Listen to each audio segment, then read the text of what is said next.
থামিয়া কোরআন পাঠ করিয়েছো তেমনি থামিয়ে থামিয়ে পাঠ করো। যেইখানে আয়াতের পাঠ শেষ হইবে তোমার জায়গা সেইখানেই হইবে। সুবহানাল্লাহ।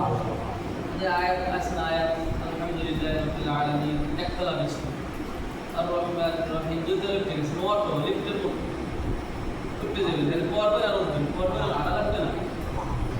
ফায়দা সাহেবের কোরআন বলিতে হাদিসের কোরআনের হাফেজ বা সাহেবের কোরআন বলিতে হাদিসে কোরআনের হাফেজ বা অধিক কোরআন তিলাওয়াতকারীকে বা অর্থের প্রতি লক্ষ্য রাখিয়া কোরআনের উপর আমল করা ব্যক্তিকে বোঝানো হইয়াছে।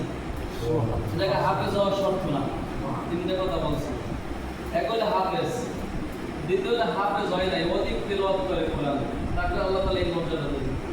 অথবা কোরআন পড়তেও জানে না, হাফেজও না।